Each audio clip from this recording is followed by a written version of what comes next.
فرزند زہرا یہ حالات برے ہیں۔ کاشانہ بصیرت ایک ایسا مکمل یوٹیوب چینل جس پر محروم بصارت کے لیے بالخصوص اور تمام افراد کے لیے بالعموم سینکڑوں کی تعداد میں اسلامی کتب دستیاب ہیں۔ لہذا گزارش ہے کہ آپ اپنی ذمہ داری نبھاتے ہوئے کاشانہ بصیرت کو سبسکرائب کرنے کے ساتھ ساتھ بیل آئیکن کو پریس کیجئے تاکہ آپ علم کے حصول کے ساتھ ساتھ مذہب اہل بیت کی اشاعت میں بھی اہم کردار ادا کرتے رہیں۔ کاشانہ بصیرت۔ فرزند زہرا یہ حالات برے ہیں۔ بسم اللہ الرحمن الرحیم۔ اب ہم کتاب تجلی کے پارٹ نمبر 12 کا آغاز صفحہ نمبر 198 سے کرتے ہیں۔ ہیڈنگ ہے اتباع علی علیہ السلام کے وجوب پر احادیث۔ من جملہ ان حدیثوں کے جن سے میں نے امام علی کی پیروی کو لازم جانا اور جنہوں نے مجھے آپ کے اتباع پر مجبور کیا، وہ حدیثیں جو اہل سنت کی صحاح میں آئی ہیں اور جن کی صحت پائے ثبوت کو پہنچی ہوئی ہے، اور شیعوں کے ہاں تو الا ماشاء اللہ احادیث ملتی ہیں، لیکن میں حسب سابق صرف ان حدیثوں کو زیر بحث لاؤں گا جن پر فریقین کا اتفاق ہے۔ ان احادیث میں حسب ذیل احادیث شامل ہیں۔ نمبر 1، حدیث مدینہ۔ حدیث مدینہ: انا مدینۃ العلم و علی بابھا۔ کتاب کا حوالہ مستدرک حاکم جلد نمبر 3 صفحہ نمبر 127، تاریخ ابن کثیر جلد نمبر 7 صفحہ نمبر 358، مناقب احمد بن حنبل۔ تنہا اس بات کے لیے کافی ہے کہ رسول اللہ صلی اللہ علیہ وسلم کے بعد رہنما کا تعین ہو جائے اور جو شخصیت اس کا مصداق ٹھہرے اس کی پیروی کی جائے، کیونکہ عالم جاہل سے زیادہ مستحق ہے کہ اس کی پیروی کی جائے۔ اللہ تعالیٰ کا ارشاد ہے، اے رسول ان سے پوچھیے کیا وہ لوگ جو جانتے ہیں اور وہ لوگ جو نہیں جانتے دونوں برابر ہیں؟ سورہ زمر آیت نمبر 9۔ اور فرماتا ہے، کیا وہ شخص جو حق کی رہنمائی کرتا ہے پیروی کا سزاوار ہے یا وہ شخص جسے بتائے بغیر خود ہی راستہ نہ سوجھے؟ پس تمہیں کیا ہو گیا، تم کیسا فیصلہ کرتے ہو؟ سورہ یونس آیت نمبر 35۔ ظاہر ہے کہ عالم وہ ہے جو ہدایت کرتا ہے اور جاہل وہ ہے جس کی ہدایت کی جاتی ہے، اور وہ سب سے زیادہ ہدایت کا محتاج ہوتا ہے۔ اس سلسلے میں تاریخ نے ہم پر ثابت کر دیا کہ امام علی علیہ السلام علی الاطلاق تمام اصحاب میں سب سے زیادہ ذی علم تھے، اور مشکل مسائل میں لوگ آپ سے رجوع کرتے تھے اور وہ ان کی مشکل کشائی کرتے تھے۔ یہ بات ہرگز کسی نے نہیں دیکھی کہ امام علی نے علمی مشکل میں کسی صحابی سے رجوع کیا ہو۔ عرب کے مشہور ادیب اور ماہر علم لغت خلیل بن احمد فرہادی سے جب کسی نے پوچھا کہ آپ حضرت علی علیہ السلام کو سب سے افضل کیوں جانتے ہیں، تو اس نے کہا، سب ان کے محتاج تھے، وہ سب سے بے نیاز تھے، یہ دلیل ہے کہ وہ سب کی امام ہے۔ نیز حضرت سعید بن مسیب کہتے ہیں کہ حضرت عمر اللہ سے پناہ مانگا کرتے تھے کہ کہیں ایسا معاملہ درپیش نہ ہو جس کا فیصلہ حضرت علی علیہ السلام بھی نہ کر سکیں۔ سعید یہ بھی کہتے ہیں کہ مدینہ منورہ میں سوائے حضرت علی مرتضیٰ کے کوئی ایسا نہ تھا جو یہ کہہ سکے کہ جسے کچھ پوچھنا ہو مجھ سے پوچھ لیں۔ کتاب کا حوالہ تاریخ الخلفاء صفحہ نمبر 217، مطبوعہ ممتاز اکیڈمی لاہور۔ یہ حضرت عمر ہی ہیں جو کہتے ہیں، خدا مجھے کسی ایسی مشکل میں نہ ڈالے جسے حل کرنے کے لیے علی موجود نہ ہو، اور یہ بھی انہی کا فرمایا ہوا ہے کہ اگر علی میری علمی مشکل کو حل نہ کرتے تو عمر ہلاک ہو گیا ہوتا۔ کتاب کا حوالہ استیاب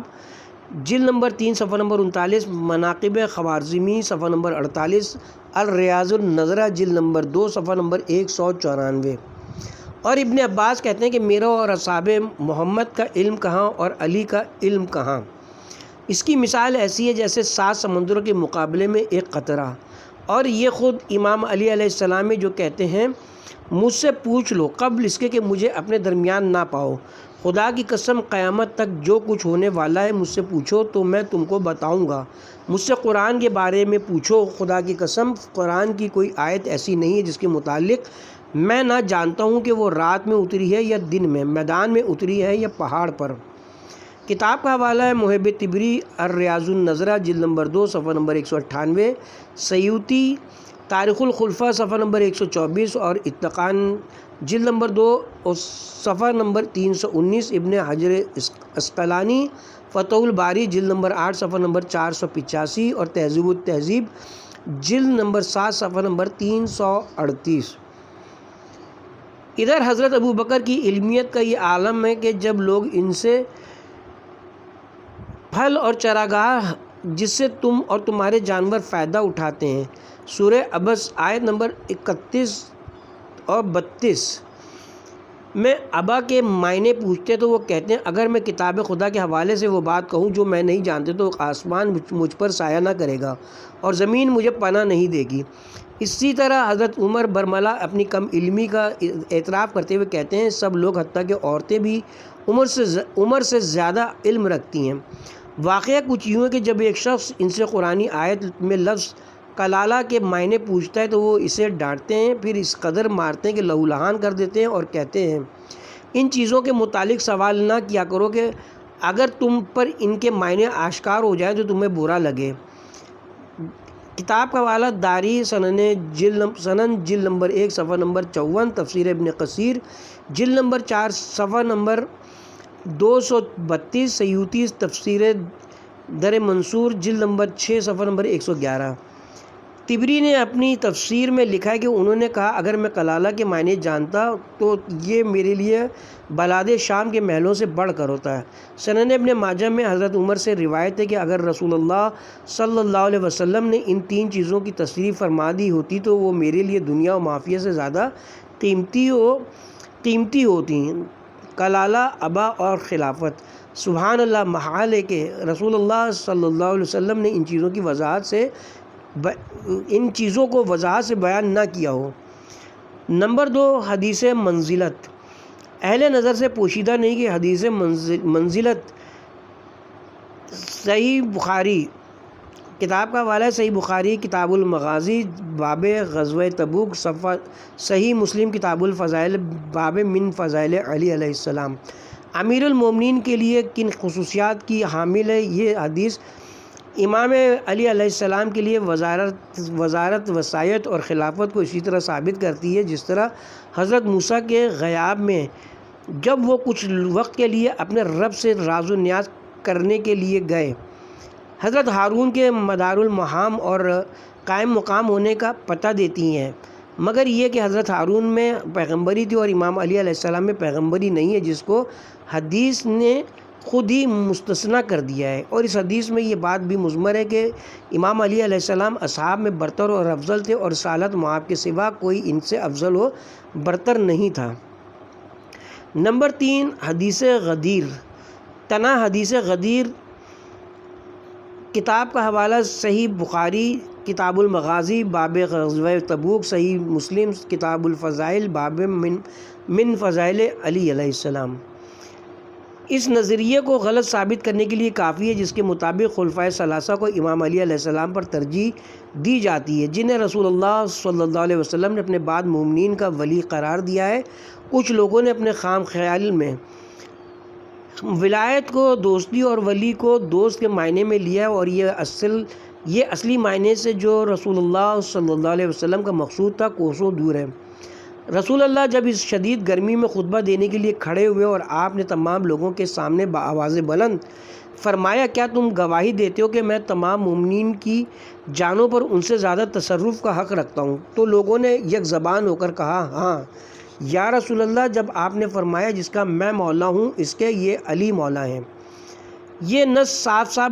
سمجھا رہی ہے کہ رسول اللہ صلی اللہ علیہ وسلم امام علی علیہ السلام کو اپنی امت پر خلیفہ بنا رہے ہیں، اس لیے کہ ایک نیک دل،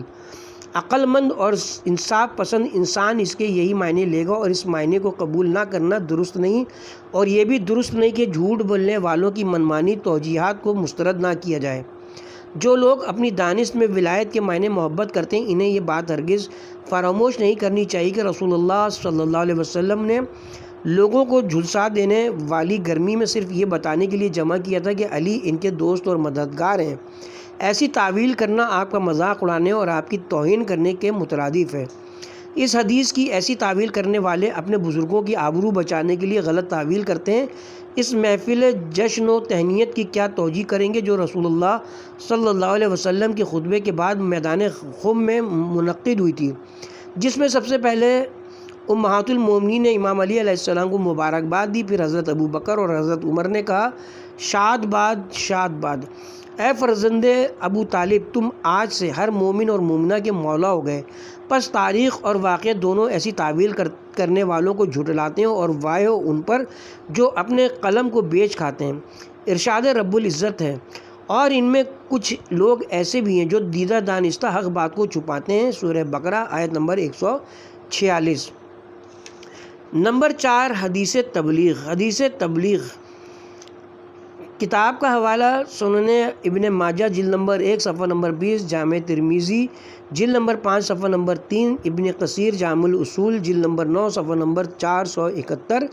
سیوطی جامع الصغیر جلد نمبر 2 صفحہ نمبر 56، الریاض النظرہ جلد نمبر 2 صفحہ نمبر 229 نے بھی اس امر کی تصریح کرتی ہے کہ حدیث تبلیغ بھی اس امر کی تصریح کرتی ہے کہ امام علی وہ فرد واحد ہیں جن کو رسول اللہ صلی اللہ علیہ وسلم نے اپنی جانشینی کے لیے منتخب کیا ہے۔ حج اکبر کے موقع پر جب رسول اللہ نے حضرت ابو بکر کو سورہ بارات سنانے کے لیے مشرقین مکہ کے پاس بھیجا تو ابھی وہ زیادہ دور نہیں گئے تھے کہ رسول اللہ صلی اللہ علیہ وسلم نے امام علی علیہ السلام کو ان کے پیچھے روانہ کیا اور فرمایا کہ آیات ان سے لے لو، ان کو واپس کر دو اور ان کی بجائے تم یہ آیات مشرقین کو سناؤ۔ حضرت ابو بکر واپس آئے اور رو کر پوچھنے لگے، یا رسول اللہ، میرے بارے میں کچھ نازل ہوا ہے؟ رسول اللہ نے فرمایا، اللہ نے مجھے حکم دیا کہ بار اول میں خود تبلیغ کروں یا علی کرے۔ اسی طرح ایک اور موقع پر رسول اللہ صلی اللہ علیہ وسلم نے امام علی علیہ السلام کے بارے میں فرمایا تھا، اے علی، میرے بعد لوگ جن باتوں میں اختلاف کریں گے تم ان باتوں کی وضاحت کرو گے۔ کتاب کا حوالہ ابن عساکر تاریخ دمشق جلد نمبر 2 صفحہ نمبر 188، مناوی کنوز الحقائق صفحہ نمبر 203، کنز الاعمال جلد نمبر 5 صفحہ نمبر 33۔ پس اگر امام علی علیہ السلام کے سوا کوئی نہیں ہے جو رسول اللہ صلی اللہ علیہ وسلم کی ترجمانی کر سکے یا ان کے بعد امت کے اختلافی مسائل کو حل کر سکے، تو پھر یہ کیوں کر ممکن ہے کہ ان لوگوں کو امام علی علیہ السلام سے افضل مانا جائے جو ابا یا کلالہ کے معنی تک نہیں جانتے۔ میں اپنی جان کی قسم کھا کر کہتا ہوں کہ یہ ایک بڑی مصیبت تھی جس میں امت گرفتار ہوئی اور جس نے اسے سعادت کی اس راہ سے ہٹا دیا جو اللہ نے اس کے لیے مقرر کی تھی۔ پس کوئی بھی اللہ، رسول اور امیر المومنین علی کو الزام نہیں دے سکتا، بلکہ الزام تو ان لوگوں پر ہے جنہوں نے نافرمانی کی اور دین کو یکسر بدل دیا۔ ارشاد اقدس الہی ہے، اور جب ان لوگوں سے کہا جاتا ہے کہ جو کچھ اللہ نے اتارا ہے اس کی طرف آؤ، تو وہ کہتے ہیں کہ جس راستے پر ہم نے اپنے آباء و اجداد کو پایا ہے وہی ہمارے لیے کافی ہے۔ بھلا اگر ان کے آباء و اجداد کچھ نہ جانتے ہوں اور سیدھے راستے پر نہ ہوں تب بھی۔ سورہ مائدہ آیت نمبر 104۔ نمبر 5، حدیث دار۔ دعوت ذوالشیرہ کے موقع پر رسول اللہ صلی اللہ علیہ وسلم نے امام علی علیہ السلام کی طرف اشارہ کرتے ہوئے فرمایا تھا، یہ میرا بھائی میرا وصی ہے اور میرے بعد میرا جانشین ہے، پس اس کی سنو اور اس کی اطاعت کرو۔ کتاب کا حوالہ تاریخ طبری جلد نمبر 2 صفحہ نمبر 316، تاریخ ابن اسیر جلد نمبر 2 صفحہ نمبر 62، سیرت حلبیہ جلد نمبر 1 صفحہ نمبر 318، مسکانی شواہد التنزیل جلد نمبر 1 صفحہ نمبر 371، کنز الاعمال جلد نمبر 15 صفحہ نمبر 15، ابن عساکر و تاریخ دمشق جلد نمبر 1 صفحہ نمبر 85، علاء الدین شافی تفسیر خازن جلد نمبر 3 صفحہ نمبر 371، ڈاکٹر حسین ہیکل حیات محمد صلی اللہ علیہ وسلم طبع اول باب۔ حدیث دار بھی صحیح احادیث میں سے ہے جس کو مورخین نے رسول اللہ صلی اللہ علیہ وسلم کی بعثت کے ضمن میں نقل کیا ہے اور اس کو رسول اللہ کے معجزات میں سے ایک معجزہ شمار کیا ہے، لیکن برا ہو سیاست کا جس نے تمام حقائق کو توڑ موڑ کر پیش کیا، اور اس پر کوئی تعجب نہیں ہونا چاہیے کیونکہ جو کچھ اس سیاہ دور میں ہوا آج روشن دور میں بھی اسی کی تکرار جاری ہے۔ ڈاکٹر حسین ہیکل نے ان تمام احادیث کو اپنی کتاب حیات محمد کے صفحہ نمبر 104 پر پہلے ایڈیشن سن 1354 ہجری میں لکھا، مگر بعد کے ایڈیشنوں میں سے وہ وسیع و خلیفتی من بعد ہی کے الفاظ نکال دیے، اور اسی طرح تفسیر طبری کی جلد نمبر 1 صفحہ نمبر 121 میں ان ھذا اخی و کزن و کزا لکھا ہے، اور وہ وسیع و خلیفتی کے الفاظ حذف کر دیے گئے ہیں۔ طبری کو شاید یاد نہیں رہا کہ انہوں نے یہ حدیث اپنی اسی کتاب میں جلد نمبر 2 صفحہ نمبر 319 پر پوری کی پوری نقل کی ہے۔ دیکھیے لوگ کس طرح تعریف کرتے ہیں اور واقعات کو نئے رخ پر ڈال دیتے ہیں۔ وہ چاہتے ہیں کہ خدا کے نور کو پھونکوں سے بجھا دیں، لیکن نور خدا ہے کفر کی حرکت پہ خندہ زن، پھونکوں سے یہ چراغ بجھایا نہ جائے گا۔ مطالعہ و تحقیق کے دوران میں نے اصل قضیہ سے آگاہی حاصل کرنے کے لیے حیات محمد کا پہلا نسخہ یعنی بہت ڈھونڈا، اور الحمدللہ تلاش بسیار کے بعد اسے حاصل کرنے میں کامیاب ہو گیا۔ یہ تلاش مجھ پر گراں گزری، لیکن بہر صورت میں نے اس تحریف سے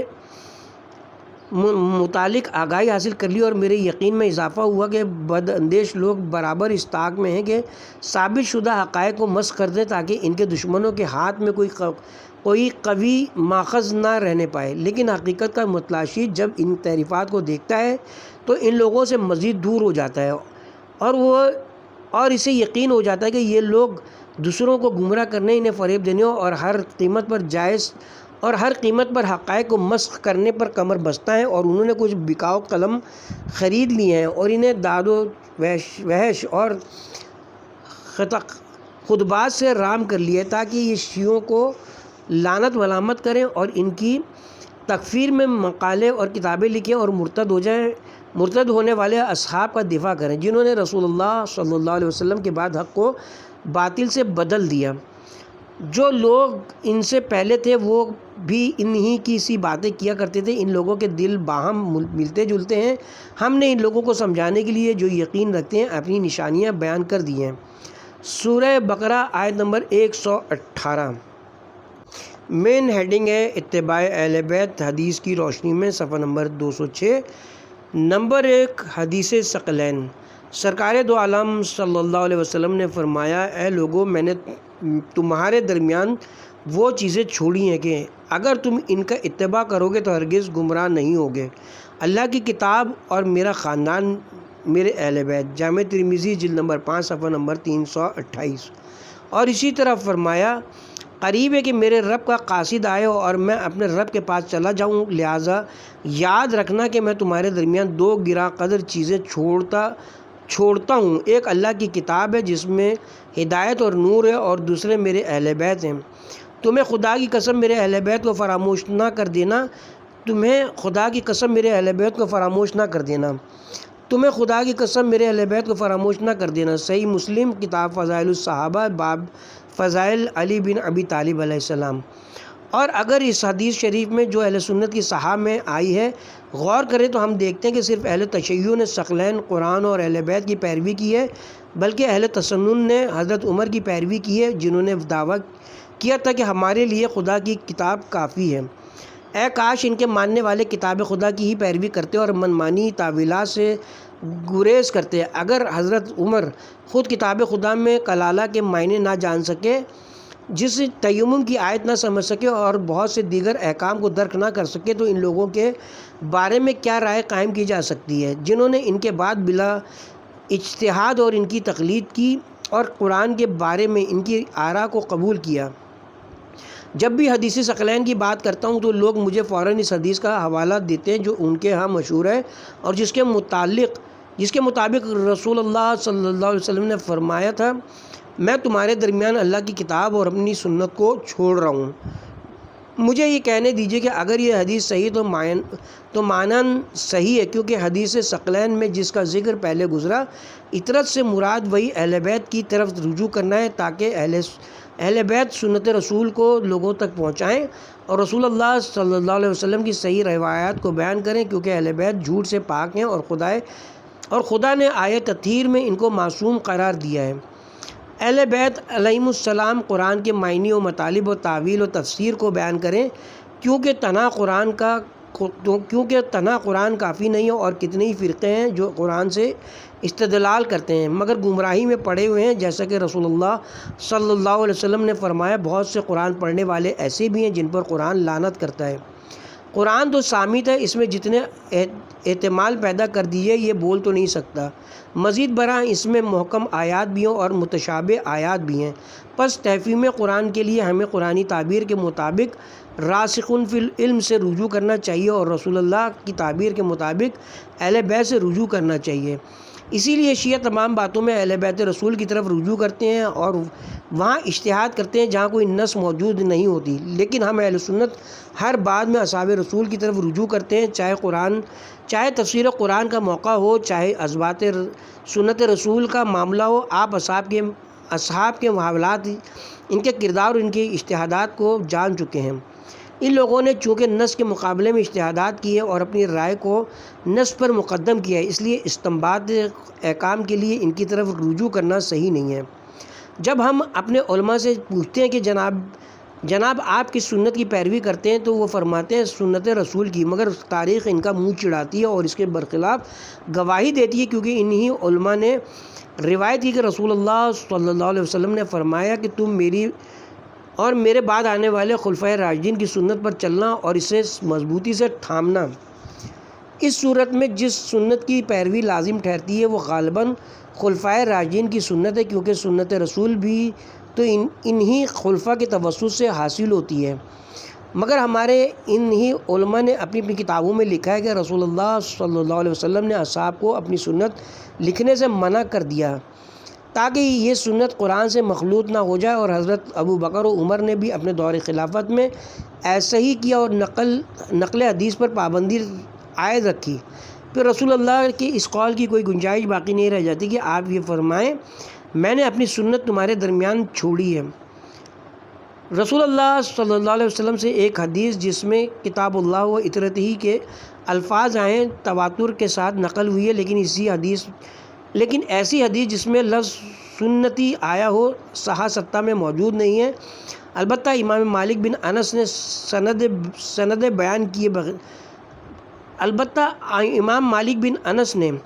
سند بیان کیے بغیر حدیث کو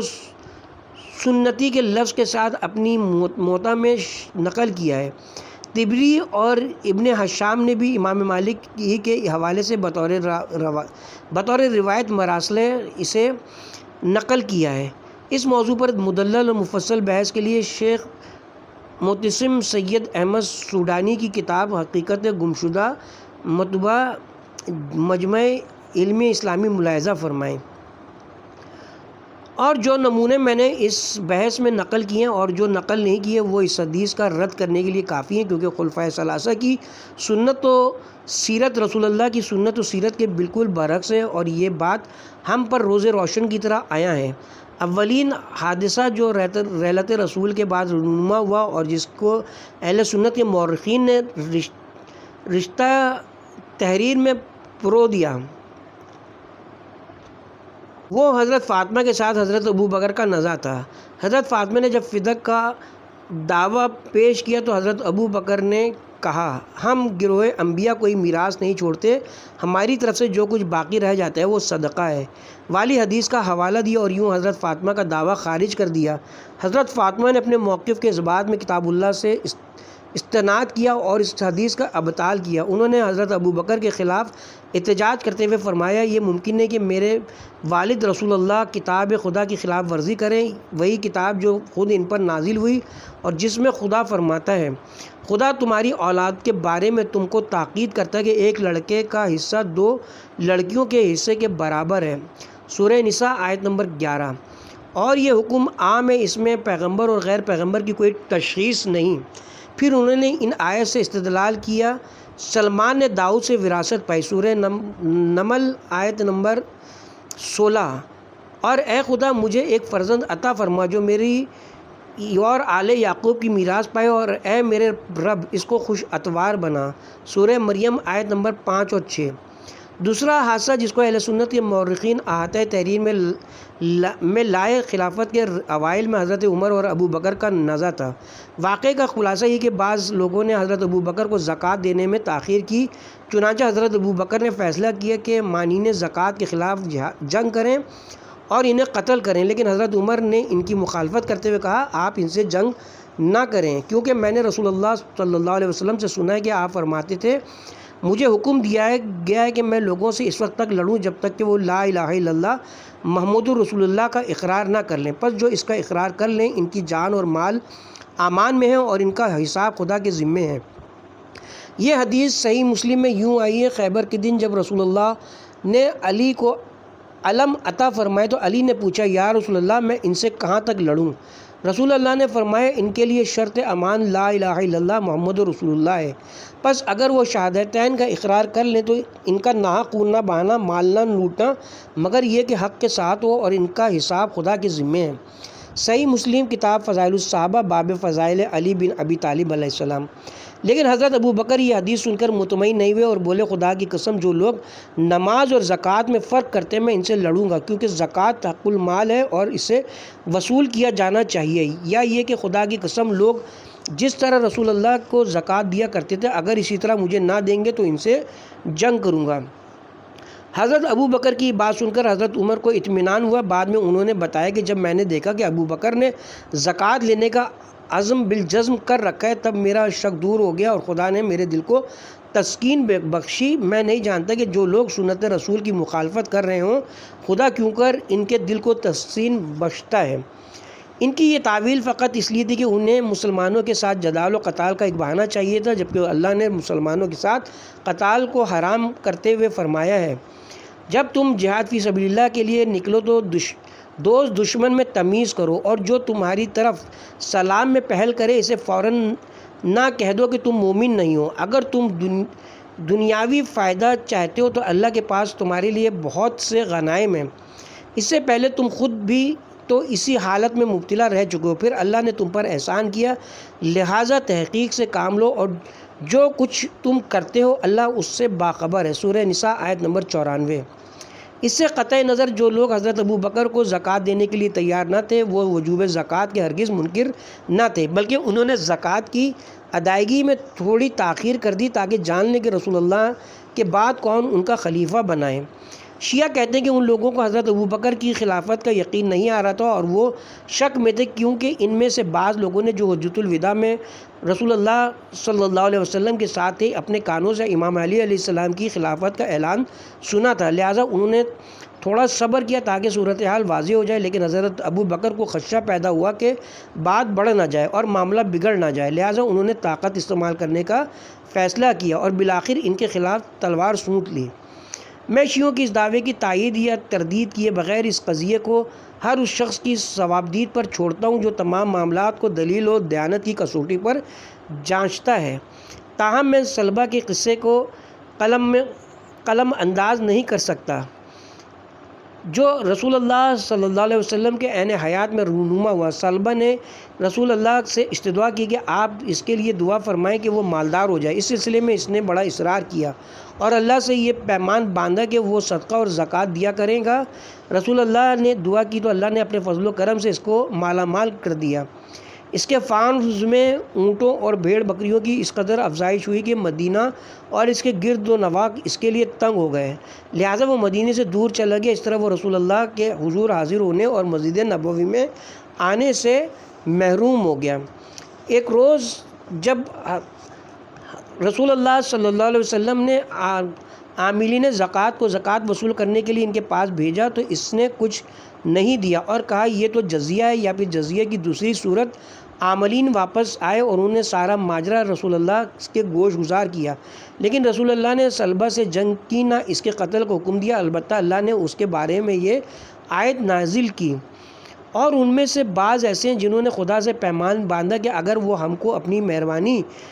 سے مال عطا فرمائے گا تو ہم ضرور خیرات و زکوٰۃ دیں گے اور نیکوکاروں میں ہو جائیں گے، لیکن جب خدا نے ان کو اپنے فضل سے غنی کر دیا تو انہوں نے بخل سے کام لیا اور اپنے عہد سے روگردانی کر بیٹھے۔ سورہ توبہ آیت نمبر 75-76۔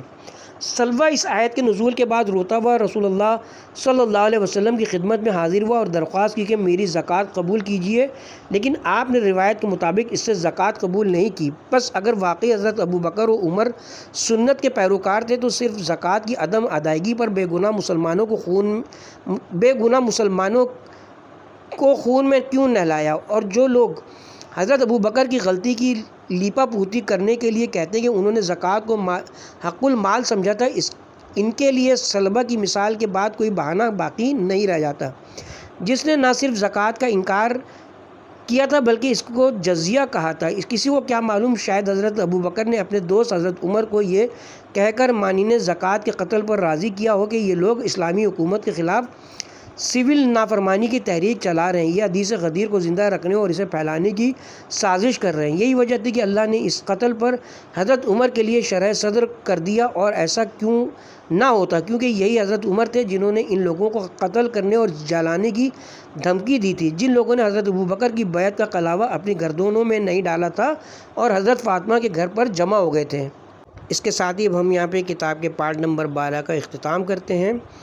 اتباع اہل بیت احادیث کی روشنی میں نمبر 1 حدیث ثقلین کا بیان ابھی باقی ہے، جس کے سلسلے کا تیسرا واقعہ ہم انشاءاللہ پارٹ نمبر 13 میں صفحہ نمبر 213 سے کریں گے۔